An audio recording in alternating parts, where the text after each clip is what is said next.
अंग्रेज पार्लियामेंट ने बनाए हुए कानून के आधार पर इस देश की क्रिमिनल जस्टिस सिस्टम चलती रही।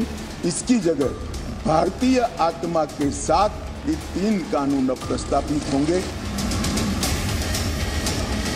तीनों कानूनों को रिप्लेस कर इनकी जगह जो 3 नए कानून बनेंगे उनकी आत्मा होगी भारत के नागरिकों को संविधान प्रदत्त सारे अधिकार जो मिले हैं इसकी सुरक्षा। इसके माध्यम से एक वैज्ञानिक साक्ष्य, एक साइंटिफिक एविडेंस पुलिस के पास होगा जिसमें कोर्ट में दोषियों को बरी होने की संभावना बहुत कम हो जाएगी। टोटल 313 बदलाव है मान्यवर, और मैं इतना कह सकता हूं कि हमारी न्यायिक दंड प्रक्रिया क्रिमिनल जस्टिस सिस्टम के अंदर आमूलचूल परिवर्तन होगा। मान्यवर, आरोप पत्र दायर करने के लिए पुलिस अधिकारी आगे की जांच चालू है, आगे की जांच चालू है, आगे की जांच 6-6 साल अब नहीं करो। हमने तय कर दिया है कि 90 दिन में आरोप पत्र दायर करना ही पड़ेगा और कोर्ट भी उनको और 90 दिन की परिस्थिति देखकर परमिशन दे सकती है। 180 दिन में आपको जांच समाप्त कर ट्रायल के लिए भेज देना पड़ेगा। इससे बहुत बड़ा फर्क होगा।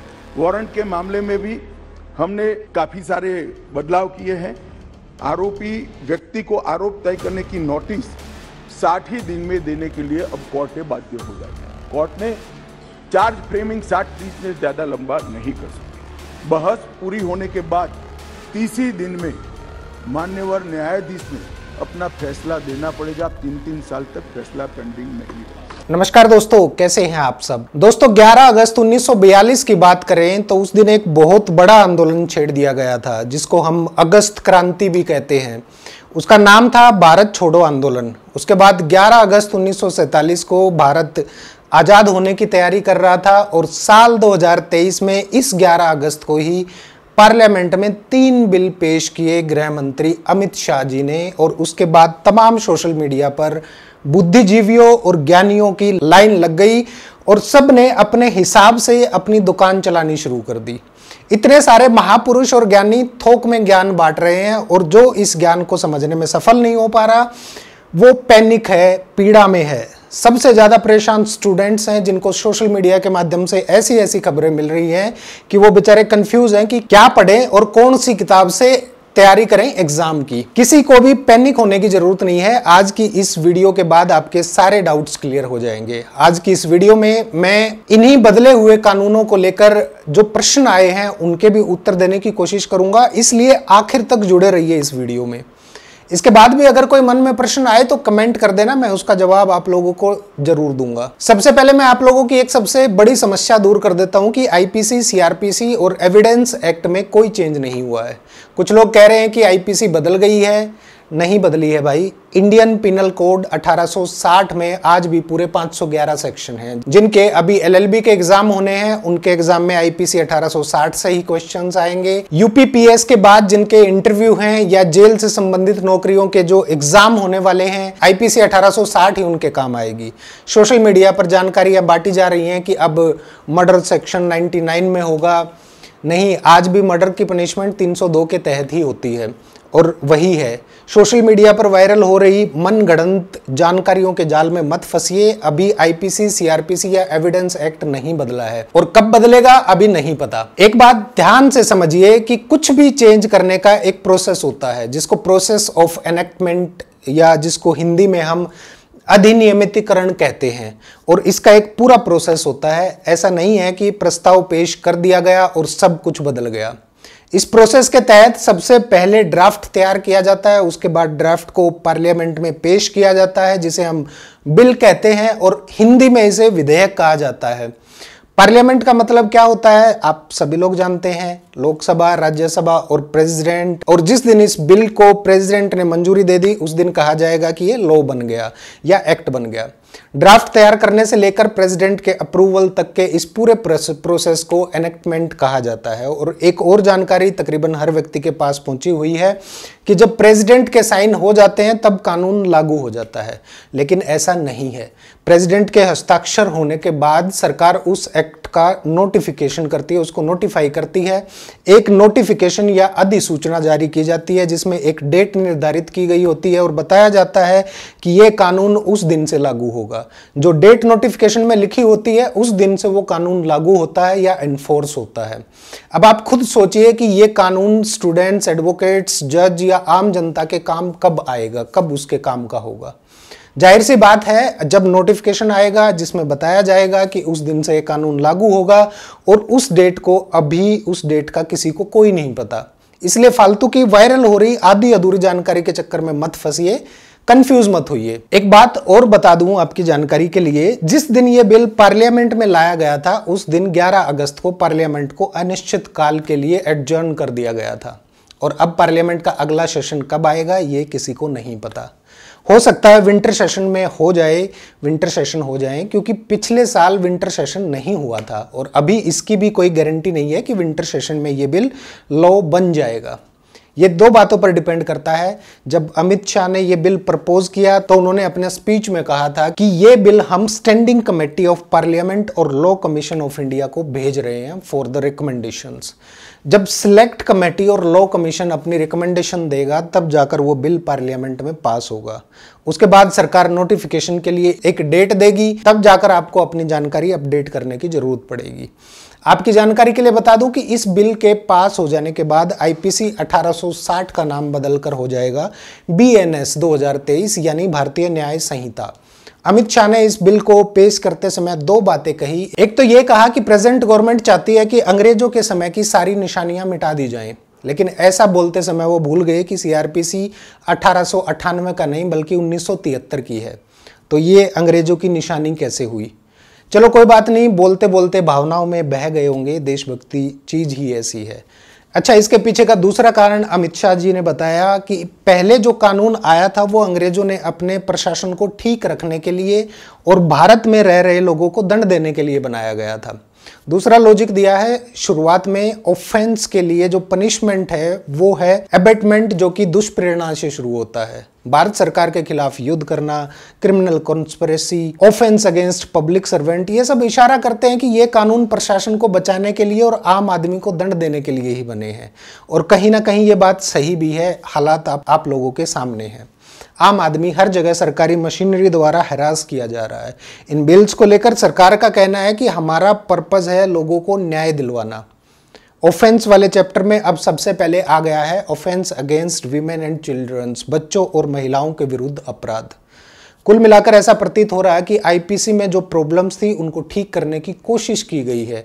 जैसे पनिशमेंट्स को लेकर आज भी लोगों को नहीं पता कि कितने तरह की पनिशमेंट हैं। पहले जो पनिशमेंट थी उनमें एक था डेथ पनिशमेंट, दूसरा था उम्र कैद। नए बिल में उम्र कैद को डिफाइन कर दिया और इसमें बताया गया है कि बचे हुए शेष जीवन काल के लिए निर्धारित कर दिया गया है उम्र कैद को। उसके बाद दो तरह का कारावास आता है, जिसमें सादा कारावास और सश्रम कारावास आता है।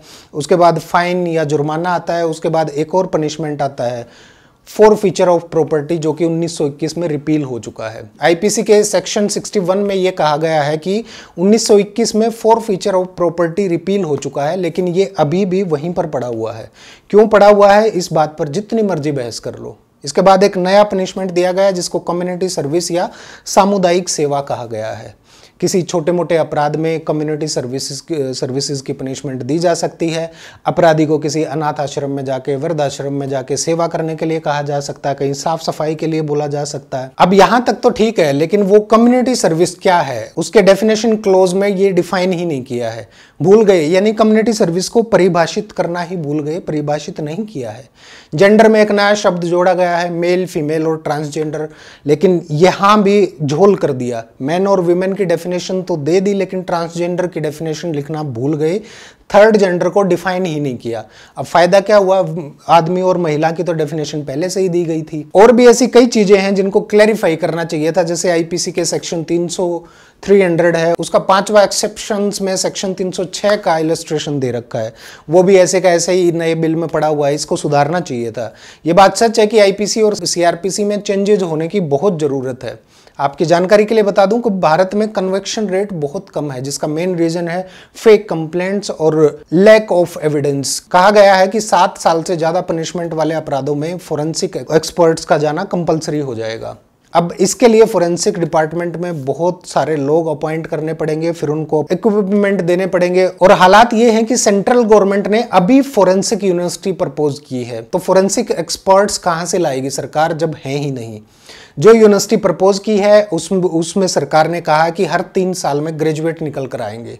कब यूनिवर्सिटी शुरू होगी, कब वहां से एक्सपर्ट निकलेंगे, कब उनका अपॉइंटमेंट होगा, राम जाने। लेकिन सरकार फोरेंसिक एक्सपर्ट अभी भी कंपलसरी कर रही है। जाहिर सी बात है केस लंबे लटकेंगे। दूसरी बात कही है कि 90 दिन के अंदर चार्जशीट पेश करना कंपलसरी होगा, और अगर कोर्ट चाहे तो उसको स्पेशल कंडीशंस में 180 दिन तक कर सकती है, यानी 90 दिन और बढ़ाया जा सकता है।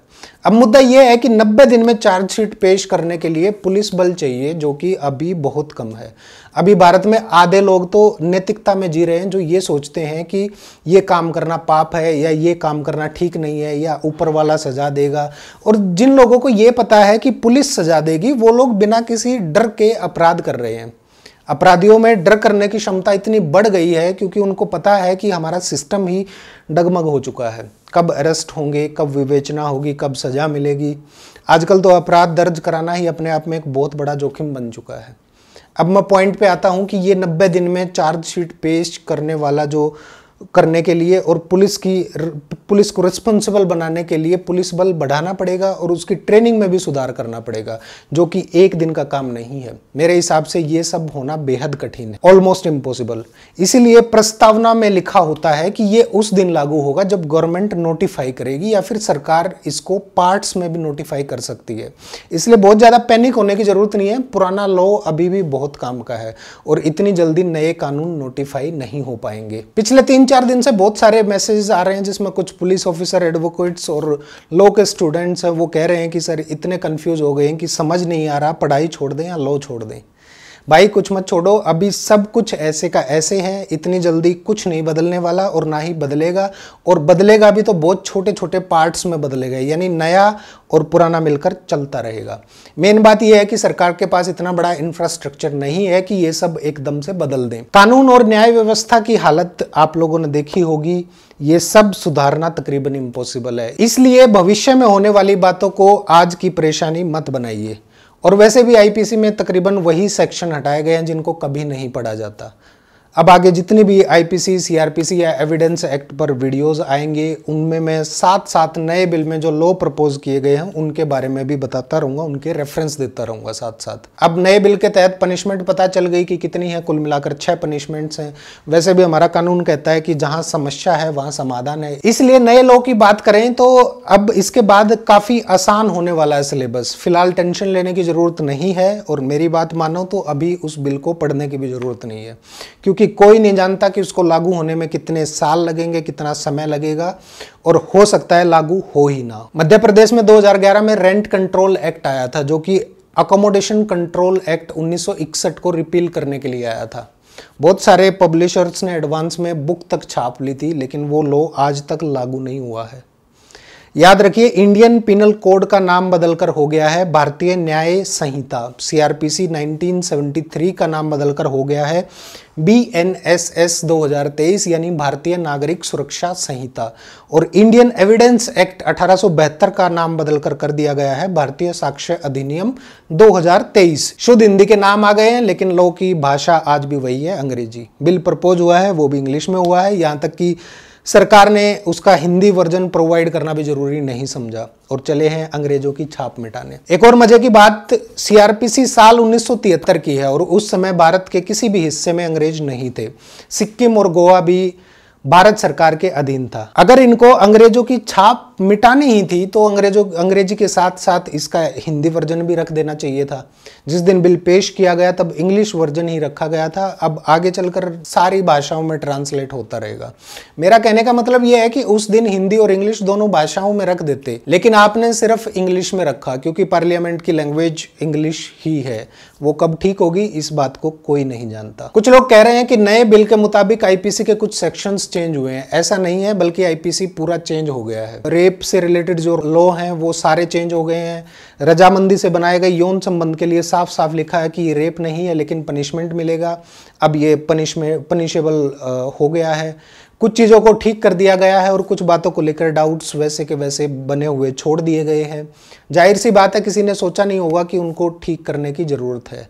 हो सकता है अगले सेशन में कुछ और सुधार हो जाए बिल में, क्योंकि ऐसा माना जाता है कि लॉ इतना स्पष्ट होना चाहिए ताकि लोग अपने हिसाब से उसकी परिभाषा ना बना पाएं। कानून की भाषा इतनी आसान होनी चाहिए कि देश का कोई भी नागरिक आसानी से पढ़ सके और समझ सके। और हालात ये हैं कि अगर आपके पास नए बिल की कॉपी हो तो उसमें से कुछ समझ कर दिखा दो। इलस्ट्रेशंस किसी भी बात को समझने के लिए होनी चाहिए और ज़्यादा कंफ्यूज करने के लिए नहीं होनी चाहिए।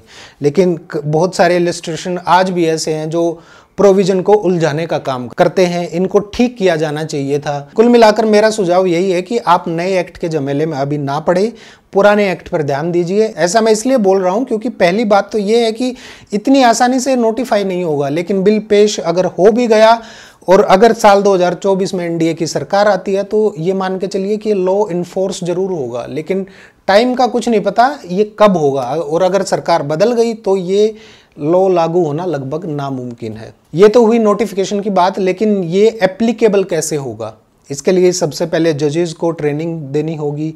अगर ये लॉ विंटर सेशन में इन्फोर्स हो गया तो क्या तब तक जजों की ट्रेनिंग हो पाएगी? नहीं हो पाएगी। एडवोकेट्स की ट्रेनिंग हो पाएगी? नहीं। पुलिस की ट्रेनिंग हो पाएगी? इम्पॉसिबल। आप सोच कर देखिए पूरे भारत देश की पुलिस की ट्रेनिंग होने में कितना समय चाहिएगा? क्या कर पाएगी सरकार? मेरे हिसाब से तो ये पॉसिबल ही नहीं है, क्योंकि ना तो इतनी क्विक भारत की सरकार है और ना ही पुलिसकर्मी इतने फास्ट लर्नर हैं। एक और नई बात जोड़ दी गई है कि ऑडियो वीडियो कॉन्फ्रेंसिंग से ही ट्रायल कंप्लीट हो सकेगा, यानी चार्ज फ्रेम से लेकर जजमेंट तक, एग्जामिनेशन, क्रॉस एग्जामिनेशन और री एग्जामिनेशन तक सब ऑनलाइन हो सकेगा। क्या इसके लिए कंप्लीट इंफ्रास्ट्रक्चर है सरकार के पास? नहीं है, क्योंकि इसके लिए हर कोर्ट, हर पुलिस स्टेशन में इंटरनेट चाहिए, डेटाबेस चाहिए, स्पेस चाहिए डेटा रखने के लिए। हर जगह एक डेडिकेटेड इंजीनियर या टेक्नीशियन चाहिए जो इस पूरे सिस्टम का जानकार हो। सभी कोर्ट्स को इक्विपमेंट लगाने होंगे। क्या लगता है ये सब एक दिन का काम है? आज तक सरकार सभी पुलिस थानों में सीसीटीवी कैमरे तक नहीं लगा पाई, और इतना बड़ा काम इतनी जल्दी हो पाएगा? इसके लिए समय चाहिएगा। इसलिए मानकर चलिए कि इस बिल को एनफोर्स करने में अभी लंबा समय लगेगा। एक बात तो तय है कि अगर इतना बड़ा कानून अगर सिर्फ 40-50 मिनट के भाषण में ही पास हो जाता है तो ये बेहद गंभीर सिचुएशन होगी। कम से कम इन लॉज पर 7-8 दिन बहस होनी चाहिए थी ताकि इनको और सुधारा जा सके, स्वतंत्र रूप से और सटीक विवरण दिए जा सके। मैं ये नहीं कह रहा कि इन बिल्स को अपोज किया जाना चाहिए, बल्कि स्वागत होना चाहिए, लेकिन इन पर एक लंबी और गहरी चर्चा भी होनी चाहिए। पुराने एग्जाम्पल चेंज होने चाहिए जो ज़्यादा क्लैरिटी से समझा पाए। मेरे हिसाब से जब वर्ल्ड क्लास रोड बन चुकी है तो घोड़ा गाड़ी की बात नहीं होनी चाहिए। लगभग 289 लॉज बदले जाने हैं, लेकिन इनको बदलने का फायदा तभी होगा जब आज के ज़माने के हिसाब से समझाया जाएगा। लेकिन जो बिल पेश किया गया है उसमें चेंज नहीं हुए हैं, सारे एग्जाम्पल्स वैसे के वैसे हैं। कुल मिलाकर देखो भाई, आम जनता जिसको कानून में रुचि है वो मेरे YouTube चैनल से जुड़ी रहे। मैं आसान भाषा में आपको धीरे से सारे कानून नए बिल के रेफरेंस के साथ समझाता रहूँगा। रही बात स्टूडेंट्स की, तो भाई जब तक ये नोटिफाई नहीं हो जाता तब तक आप अपना मन मत भटकाइए, कंफ्यूज मत हो, और पुराने अपने जो सिलेबस है उसको ही पढ़ते रहिए। बस एक काम कर लीजिए कि इस बिल की एक कॉपी पढ़ते टाइम अपने साथ रखिए और थोड़ा थोड़ा रेफरेंस में पढ़ते रहिए। इसका फ़ायदा ये होगा कि अगर ये कानून नोटिफाई हो भी गए तो आपको एकदम से मुश्किल नहीं लगेंगे, बल्कि बाकी वकील, जज और पुलिस की तो सरकार ट्रेनिंग की व्यवस्था कर ही देगी। इसके बाद ही इनका इम्प्लीमेंटेशन हो पाएगा। सिविल लॉ के साथ अभी कोई छेड़छाड़ नहीं की गई है। खाली आईपीसी, सीआरपीसी और एविडेंस एक्ट से ही सरकार ने अंग्रेजों का नामो निशान मिटाने की ठान रखी है। इसलिए मजे लेकर पढ़ें, क्योंकि जब तक ये लॉज इंप्लीमेंट नहीं हो जाते तब तक किसी भी एग्जाम के सिलेबस में नहीं आने वाले। इस वीडियो को यहीं विराम देते हैं। अगर आपके मन में कोई प्रश्न या कोई उधेड़-बुन चल रही है तो नीचे कमेंट करके जरूर बताइए। वीडियो को लाइक करके शेयर जरूर कर दीजिएगा। नमस्कार।